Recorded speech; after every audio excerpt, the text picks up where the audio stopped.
Hello students, good morning. Welcome to TR solution academy. আজ কিন্তু আমরা গ্রাম পঞ্চায়েত স্পেশাল বাংলা ক্লাসে 15 নাম্বার প্র্যাকটিস সেট নিয়ে চলে এসেছি। তো চলো ক্লাস স্টার্ট করি, দেখে নি ফার্স্ট কোশ্চেন কি আছে। প্রথম প্রশ্ন দেখো, বাংলা বর্ণমালায় অর্ধমাত্রার ব্যঞ্জন বর্ণ কটি? তো বাংলা বর্ণমালাতে কিন্তু অর্ধমাত্রার বর্ণ আছে টোটাল 8টি। তো কতগুলো বললাম? টোটাল কিন্তু 8টি আছে। তো এই 8টির মধ্যে একটি কিন্তু হচ্ছে স্বরবর্ণ এবং বাকি 7টি কিন্তু হচ্ছে ব্যঞ্জন বর্ণ। তো আমাদের প্রশ্ন কি চেয়েছে দেখো, ব্যঞ্জন বর্ণের সংখ্যা কটি? তো কটি বললাম আমি? তাহলে 7টি। তো অপশন এ দেখো, তাহলে কারেক্ট অ্যান্সার হয়ে যাচ্ছে। তো 7টি এর কিন্তু মধ্যে রয়েছে, 7টি বর্ণের মধ্যে রয়েছে খ আছে, গ আছে, মূর্ধন্য, মূর্ধন্যকেও কিন্তু অর্ধ ব্যঞ্জন মাত্রা বলা হচ্ছে। নেক্সট আছে থ, ধ, এবং আছে প আর তালব্য। তো প এবং তালব্য এই টোটাল 7টাকে কিন্তু অর্ধমাত্রা ব্যঞ্জন বর্ণ বলা হয়। নেক্সট আছে দেখো 8টি, অপশন বি। তো অর্ধমাত্রার টোটাল বর্ণের সংখ্যা অর্থাৎ স্বরবর্ণ আর ব্যঞ্জন বর্ণ মিলিয়ে কিন্তু আছে টোটাল 8টি। নেক্সট কোশ্চেন, নিচের কোনটিতে স্বভাবতই পেট কাটা মধ্যাংশ এর ব্যবহার হয়েছে? তো এখানে কিন্তু পাষাণ বানানে পেট কাটা মধ্যাংশ সঠিকভাবে ব্যবহৃত হয়েছে, অপশন এ। তো কিছু শব্দের নিয়ম ছাড়াই কিন্তু স্বভাবতই এই পেট কাটা মধ্যাংশ ব্যবহৃত হয়, যেমন পাষাণে ব্যবহার করা হয়েছে বা রোষে ব্যবহৃত হয়, আষাঢ় বানানে কিন্তু পেট কাটা মধ্যাংশ ব্যবহৃত হয়। এগুলো কিন্তু কোনো নিয়ম ছাড়াই ব্যতিক্রমী ভাবেই এটি ব্যবহৃত হয়। তো নেক্সট অপশন দেখো আছে বর্ষা। এখানে রেফের পর কিন্তু পেট কাটা মধ্যাংশ যুক্ত হয়। এখানে দেখো এই রেফ ধ্বনির পর কিন্তু পেট কাটা মধ্যাংশ যুক্ত হয়েছে। তো এটি কিন্তু নত্ব ও সত্য বিধানের নিয়ম অনুযায়ী হয়েছে। নেক্সট দেখো আছে কষ্ট। এটি ট বর্গীয় ধ্বনির আগে পেট কাটা মধ্যাংশ যুক্ত হয়। তো ট বর্গের আগে কিন্তু এটি যুক্ত হয়েছে। নেক্সট লাস্ট অপশন দেখো পরিষ্কার।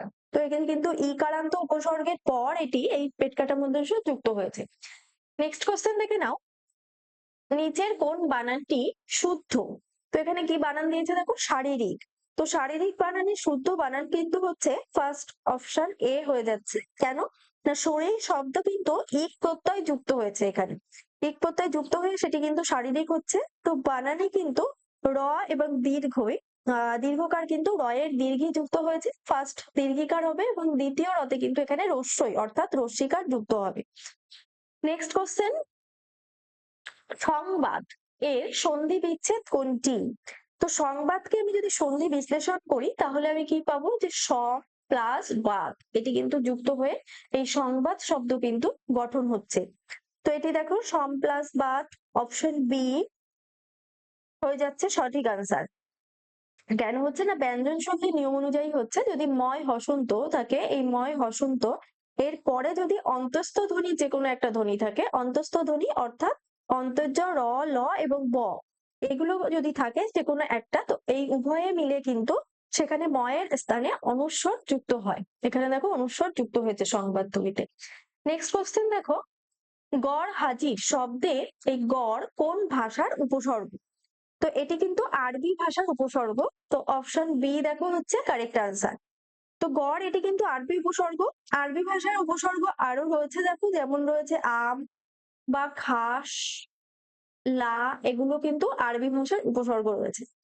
নেক্সট অপশন এ দেখো আছে ফার্সি। তো ফার্সি ভাষার উপসর্গ কিন্তু রয়েছে না, কার, দর, এগুলো কিন্তু ফার্সি ভাষার উপসর্গ। নেক্সট অপশন সি দেখো উর্দু ভাষা। তো উর্দু কিন্তু হিন্দি একটি উপসর্গ, যেমন রয়েছে হর বা হরেক, এগুলো কিন্তু উর্দু ভাষার উপসর্গ। নেক্সট লাস্ট অপশন দেখো আছে সংস্কৃত। তো সংস্কৃত বা তৎসম উপসর্গের সংখ্যা কিন্তু টোটাল আছে 20টি। তো এর মধ্যে কিন্তু গড় শব্দ থাকে না 20টির মধ্যে। নেক্সট কোশ্চেন দেখো, জজ সাহেব কোন সমাসের উদাহরণ? তো জজ সাহেব এটি কিন্তু কর্মধারয় সমাসের উদাহরণ, অপশন এ কারেক্ট অ্যান্সার হচ্ছে। তো যিনি জজ তিনিই সাহেব, এটাই কিন্তু জজ সাহেব বলা হয়। তো যে সমাসে বিশেষণ বা বিশেষণ ভাবাপন্ন পদের সাথে বিশেষ্য বা বিশেষ্য ভাবাপন্ন পদের কোনো সমাস সেখানে যুক্ত হয়, তাকে কিন্তু কর্মধারয় সমাস বলা হয়। নেক্সট অপশন বি দেখো আছে তৎপুরুষ। তো পূর্বপদের বিভক্তি লোপ পেয়ে এই সমাস হয়, যেমন বিপদকে সেখানে আপন্ন অর্থাৎ বিপদাপন্ন বলা হয়। নেক্সট দেখো অপশন সি দ্বন্দ্ব সমাস। তো উভয় পদের অর্থই সেখানে প্রধান থাকে, যেমন জজ ও সাহেব, এটা কিন্তু জজ সাহেব হচ্ছে। নেক্সট লাস্ট অপশন দেখো বহুব্রীহি। তো নতুন কোনো অর্থ এখানে প্রকাশ করে, যেমন নীলকণ্ঠ যার, অর্থাৎ সেটি কিন্তু নীলকণ্ঠ হচ্ছে। নেক্সট কোশ্চেন লাল গোলাপ, এখানে লাল কোন পদ? এখানে কিন্তু লাল হয়ে যাচ্ছে এটি বিশেষণ পদ, তো অপশন বি হচ্ছে কিন্তু সঠিক আনসার। অর্থাৎ যে পদ বিশেষ্য বা সর্বনাম পদের কোনো দোষ গুণ অবস্থা বা সংখ্যা পরিমাণ বোঝায় বা প্রকাশ করে তাকে কিন্তু বিশেষণ পদ বলা হয়। তো এখানে লাল গোলাপ এটি কিন্তু রং প্রকাশ পাচ্ছে, লাল রং প্রকাশ পাচ্ছে, তো এটি কিন্তু বিশেষণ পদ হয়ে যাচ্ছে। ফার্স্ট অপশন কি আছে দেখো, বিশেষ্য পদ। তো বিশেষ্য পদ কোনো কিছু নাম বোঝালে তাকে বিশেষ্য বলা হয়। নেক্সট দেখো আছে অব্যয় পদ। তো যার কোনো অবস্থাতেই কোনো পদের পরিবর্তন হয় না তাকে অব্যয় পদ বলা হয়, যেমন এবং, ও, কিন্তু, এগুলো কিন্তু অব্যয় পদের উদাহরণ। নেক্সট লাস্ট অপশন আছে দেখো সর্বনাম পদ। তো এটি কিন্তু বিশেষ্যের পরিবর্তে বসে ব্যবহার করা হয়, যেমন সে, তারা বা তিনি, তার, এগুলো কিন্তু সর্বনাম পদের উদাহরণ। নেক্সট কোশ্চেন, মালি শব্দের স্ত্রীলিঙ্গ কোনটি? তো মালি শব্দের স্ত্রীলিঙ্গ কিন্তু মালিনী, অপশন এ দেখো হচ্ছে কারেক্ট অ্যান্সার, মালিনী হয়ে যাচ্ছে সঠিক উত্তর। তো এখানে পুংলিঙ্গ শব্দের শেষে কিন্তু ইনি প্রত্যয় যুক্ত করে স্ত্রীলিঙ্গ করা হয়েছে মালিনী। নেক্সট নেক্সট কোশ্চেন, আমি কাল ঢাকা যাচ্ছি, এটি কোন কাল? আমি কাল ঢাকা যাচ্ছি, এটি কিন্তু ঘটমান বর্তমান কাল, অপশন বি হয়ে যাচ্ছে কারেক্ট অ্যান্সার। কেন হচ্ছে না, নিকট ভবিষ্যৎ বোঝাতে অনেক সময় কিন্তু ঘটমান বর্তমান কাল ব্যবহার করা হয়। তো এখানে যাচ্ছি এই ক্রিয়াপদটি কিন্তু ঘটমান বর্তমান কালের রূপ, যদিও কিন্তু কাজটি আগামীকাল ঘটবে।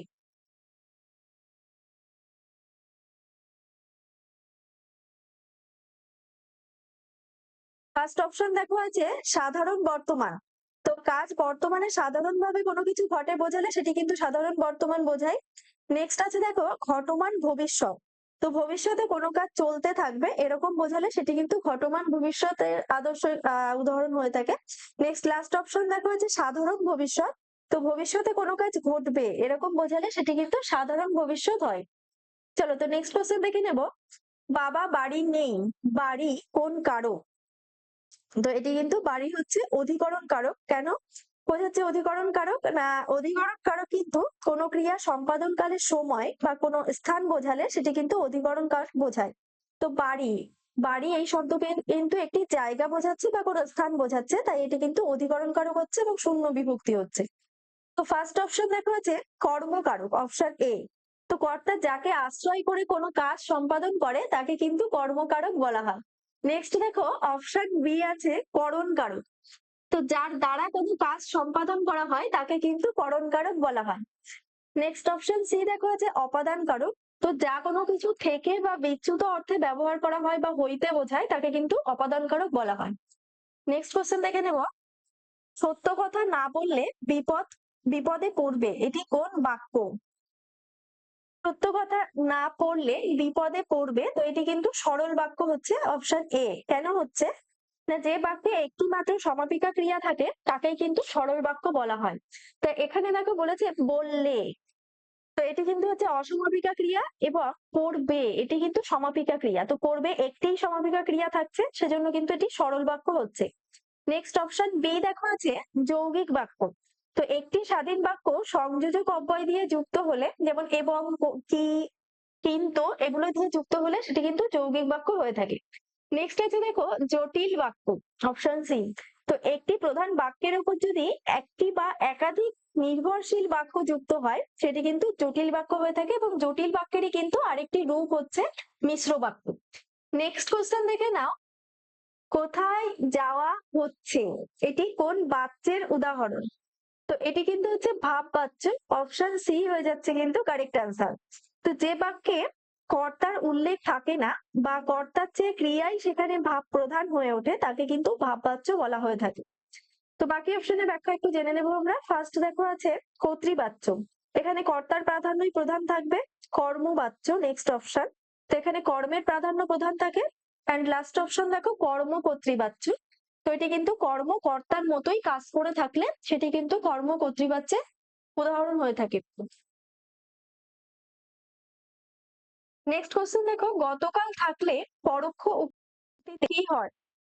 তো প্রত্যক্ষ উক্তিতে যদি গতকাল থাকে, পরোক্ষ উক্তিতে কিন্তু সেটি আগের দিন বোঝায়। তো অপশন এ হচ্ছে কিন্তু কারেক্ট অ্যান্সার, আগের দিন। তো উক্তি পরিবর্তনের নিয়ম অনুযায়ী কিন্তু প্রত্যক্ষ উক্তিতেই গতকাল শব্দ থাকলে সেটি পরোক্ষ উক্তিতে গিয়ে পূর্ব দিন বা আগের দিন হচ্ছে। নেক্সট কোশ্চেন, যা পূর্বে কখনো দেখা যায়নি, এক কথায় কি বলা হয়? তো যা পূর্বে কখনো দেখা যায়নি তাকে কিন্তু বলা হয় অদৃষ্টপূর্ব। অপশন এ দেখো, অদৃষ্টপূর্ব সঠিক আনসার হচ্ছে। তো অদৃষ্ট মানে হচ্ছে যা দেখা যায় না, আর পূর্ব মানে হচ্ছে আগে, অর্থাৎ পূর্বে কখনো দেখা যায় না। তো নেক্সট অপশন দেখো আছে অপূর্ব, অপশন বি। তো এটি কিন্তু যা আগে কখনো হয়নি, তার তুলনা নেই, বোঝালে এটি কিন্তু অপূর্ব বোঝায়। নেক্সট আছে দেখো অভূতপূর্ব, অপশন সি। তো যা পূর্বে কখনো ঘটেনি বোঝালে সেটি কিন্তু অভূতপূর্ব হয়ে থাকে। অ্যান্ড লাস্ট অপশন অদেখা, অর্থাৎ যা কখনোই দেখা যায়নি সাধারণ অর্থে বোঝায় তাকে কিন্তু অদেখা বলা হয়। নেক্সট কোশ্চেন, তাসের ঘর বাগধারাটির অর্থ কি? তো এটি কিন্তু কোনো ক্ষণস্থায়ী জিনিস বা ক্ষণস্থায়ী বস্তুকে বোঝায়। তো অপশন এ দেখো কারেক্ট অ্যান্সার হচ্ছে। তো তাসের তৈরি ঘর যেমন খুব সহজেই ভেঙে পড়ে, তেমনি কিন্তু সহজেই আবার নষ্টও হয়ে যায়, এমন কিছু বোঝায় যেটা ক্ষণস্থায়ী বস্তুতে পরিণত হয়। তো এটি কিন্তু হচ্ছে তাসের ঘর, এটি ক্ষণস্থায়ী বস্তুয় পরিণত হচ্ছে। নেক্সট কোশ্চেন দেখে নাও, পদ্ম শব্দের সমার্থক শব্দ নয় কোনটি? তো এখানে অপশন লেখা আছে, ফার্স্ট উৎপল, এটি কিন্তু পদ্ম শব্দের সমার্থক শব্দ।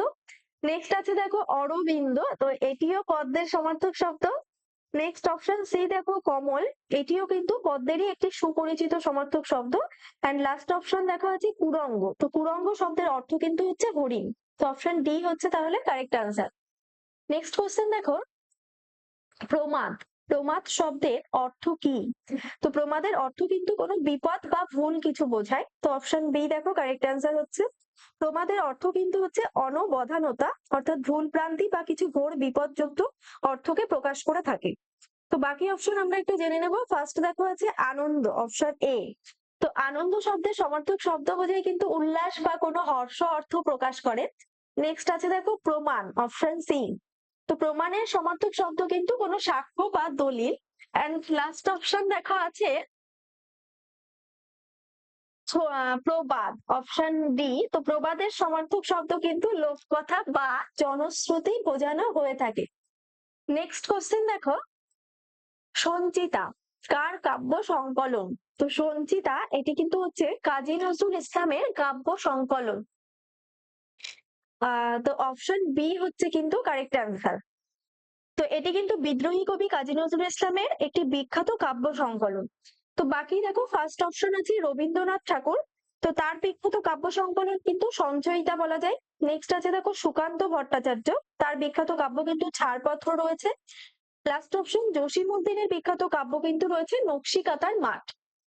নেক্সট কোশ্চেন, চর্যাপদ কোন ছন্দে রচিত? তো চর্যাপদ কিন্তু এটি মাত্রাবৃত্ত ছন্দে রচনা করা হয়েছে। অপশন এ দেখো সঠিক উত্তর হচ্ছে। তো বাংলা ভাষায় প্রাচীনতম নিদর্শন হচ্ছে কিন্তু এই চর্যাপদ, এটি মূলত মাত্রাবৃত্ত ছন্দেই রচিত হয়েছে। তো এর পদগুলোতে কিন্তু মাত্রাবৃত্ত ছন্দের আদি রূপের কিছু প্রয়োগ সেখানে দেখা যায়। নেক্সট অপশন দেখো আছে অক্ষর বৃত্ত, অপশন বি। তো এটি বাংলা ছন্দেরই কিন্তু আরেকটি রূপ, যা কিন্তু পর্যায় ছন্দে বেশিভাবে সেখানে ব্যবহার দেখা গেছে। নেক্সট অপশন স্বরবৃত্ত, তো এটি দ্রুত এর একটি ছন্দ, যা কিন্তু ছড়া বা কবিতাতে বেশি ব্যবহৃত হয়। নেক্সট লাস্ট অপশন অমিত্রাক্ষর ছন্দ, তো মাইকেল মধুসূদন দত্ত কিন্তু প্রবর্তিত এটি অন্তমিলহীন একটি ছন্দ। নেক্সট কোশ্চেন দেখো, র, র কোন ধ্বনি ধরনের একটি ধ্বনি? তো এটি কিন্তু কম্পনজাত ধ্বনি, অপশন এ সঠিক আনসার হচ্ছে। কেন বলা হচ্ছে না, র উচ্চারণের সময় কিন্তু জিহ্বার অগ্রভাগ দন্তমূলকে দ্রুত আঘাত করে কাঁপতে থাকে, তাই একে কিন্তু কম্পনজাত ধ্বনি বলা হয়। তো নেক্সট অপশন কি আছে দেখো, পার্শ্বিক ধ্বনি। তো পার্শ্বিক ধ্বনি কিন্তু হচ্ছে ল, কে বলা হয়, কারণ এটি উচ্চারণের সময় বাতাস জিহ্বার দুই পাশ দিয়ে কিন্তু বের হয়ে যায়। নেক্সট আছে দেখো তারণজাত ধ্বনি, অপশন সি। তো তারণজাত ধ্বনি কিন্তু বলা হয় ডয়শূন্যরা এবং ধয়শূন্যরকে, এদেরকে তারণজাতি ধ্বনি বলা হয়। নেক্সট লাস্ট অপশন দেখো উষ্ম ধ্বনি। তো উষ্ম ধ্বনি বা শীষ ধ্বনি কিন্তু বলা হয় তালবেশ, পেটকাটা মূর্ধন্য ষ, দন্তেশ স এবং হ। তো এই টোটাল চারটি ধ্বনিকে কিন্তু উষ্ম ধ্বনি বা শীষ ধ্বনি বলা হয়ে থাকে। দেখো, তো আজকের ক্লাস এ পর্যন্তই থাকছে। নেক্সট ক্লাসে আবার তোমাদের সাথে দেখা হবে। প্রত্যেকে ভালো থাকবে এবং প্রত্যেকে কাউন্ট করে জানাবে কার কত স্কোর হলো। আজ এই পর্যন্তই, বাই।